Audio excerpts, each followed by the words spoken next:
महाकाव्य रामायण महान ऋषि वाल्मीकि द्वारा लिखी गई थी, जो हमें बुराई पर अच्छाई की जीत बताती है। बहुसिर वाले असुर राजा रावण पर भगवान श्री राम की जीत। फिर भी लंका के सम्राट में हमें जितना दिखता है वो उससे कहीं अधिक है।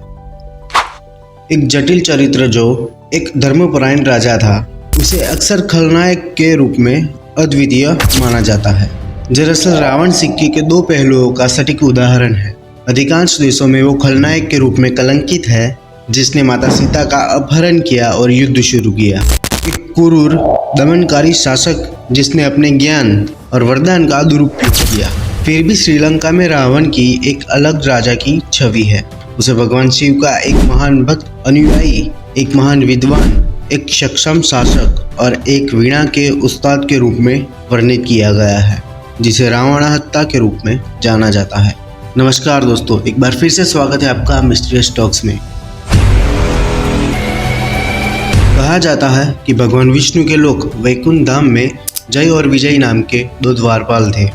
एक दिन 4 ब्रह्म कुमार वैकुंठ जाते हैं भगवान विष्णु को मिलने के लिए, लेकिन जय और विजय ने उन्हें अंदर जाने से मना कर दिया।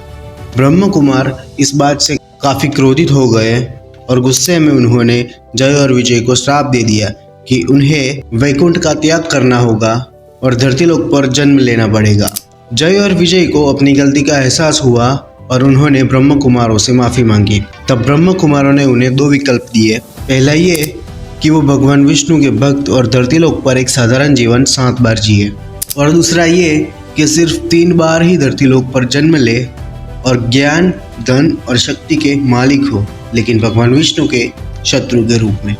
जय और विजय ने दूसरा विकल्प पसंद किया और फिर जय विजय ने 3 बार इस धरती पर भगवान विष्णु के शत्रु के रूप में जन्म लिया, जिसमें रावण और उसका भाई कुंभकर्ण उनका तीसरा जन्म था। रावण जन्म से ही आधा राक्षस और आधा ब्राह्मण था।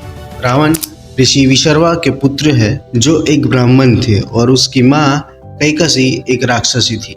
इसीलिए रावण में राक्षस और ब्राह्मण दोनों के गुण थे। और यही नहीं, रावण के दादा ऋषि पुलत्स्य ब्रह्मा के 10 दिमागी पुत्रों में से एक थे और पहले मनवंतर के सप्त ऋषि यानी 7 महान ऋषियों में से एक थे। रावण एज देवोटी। रावण ने ब्रह्मदेव की तपस्या करके उनको प्रसन्न किया और उनसे वरदान प्राप्त किया। मनुष्यों को छोड़कर ब्रह्मा की रचना के लिए अजय बना देगा। दरअसल रावण ने देवताओं, स्वर्गीय आत्माओं, अन्य राक्षसों तथा सांपों और जंगली जानवरों से पूर्ण अभेद और वर्चस्व के लिए कहा था, लेकिन नश्वर पुरुषों का तिरस्कार करते हुए इसने इनसे सुरक्षा नहीं मांगी थी और यही उसकी मृत्यु का कारण बना।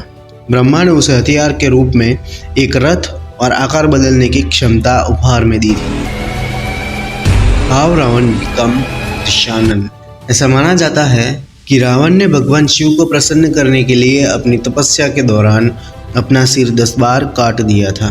हर बार जब वो अपना सिर काटता तो एक नया सिर प्रकट हो जाता, जिससे उसे अपनी तपस्या जारी रखने की अनुमति मिलती थी। अंत में भगवान शिव ने उसकी तपस्या से प्रसन्न होकर प्रकट हो गए। वरदान के रूप में रावण ने अमरता मांगी, जिसे शिव ने देने से मना कर दिया। हालांकि भगवान शिव ने रावण को एक दिव्य अमृत पिला दी थी, जो उसे अमर बना देगा। रावण की नाभि के नीचे अमृत जमा था और जब तक ये यहाँ रहेगा तब तक उसे पराजित करना नामुमकिन था। भगवान शिव ने उसे दिव्य हथियारों और जादू के ज्ञान से उसके 10 कटे हुए सिर और महान शक्तियों के अलावा ये वरदान दिया था। इस प्रकार रावण को 10 मुखा या दशानन के नाम से भी जाना जाता है। इसके अलावा उसके 10 सिर को काम, क्रोध, लोभ, मोह, द्वेष, घृणा, पक्षपात, धोखा, व्यभिचार और अहंकार के प्रतिनिधित्व के रूप में भी दर्शाया गया है। इन सब से 10 सिर बनते हैं और इसीलिए रावण में ये सब गुण थे। Was the Ravan real owner of Lanka? Lanka एक बेहद ही खूबसूरत शहर था, जिसे खुद विश्वकर्मा ने बनाया था। ये देवताओं के कोषाध्यक्ष कुबेर के लिए बनाया गया था, जो रावण का भाई था। रावण ने लंका पर जबरदस्ती अपना कब्जा किया था और कुबेर से ये छीन ली थी।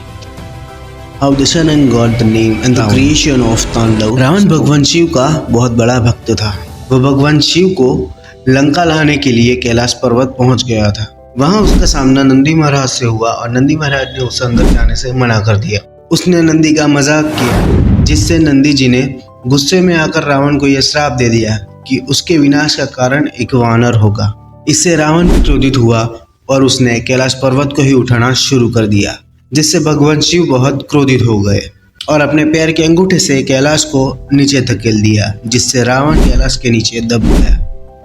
वो दर्द में चीखने चिल्लाने लगा। फिर उसने भगवान शिव को प्रसन्न करने के लिए और उनसे माफी मांगने के लिए अपनी एक भुजा को उखाड़ दिया और उसे वीणा बना दी और नसों को उतार कर उसे तार बना दिया। उसने वीणा बजाई और यही था रावण द्वारा रचा महान शिव तांडव स्तोत्र। इसकी ध्वनि इतनी मधुर थी कि इससे भगवान शिव काफी प्रसन्न हो गए और रावण को माफ कर दिया और वरदान में उसे एक तलवार दी, चंद्रहास, और यही उसको रावण नाम मिला था। रावण का मतलब है भयानक गर्जनों वाला, और यह नाम उसको भगवान शिव ने ही दिया था। आशा करते हैं आपको वीडियो पसंद आया होगा, तो वीडियो को लाइक शेयर जरूर करें और ऐसे ही रोचक कहानियां जानने के लिए मिस्टीरियस टॉक्स को सब्सक्राइब करें।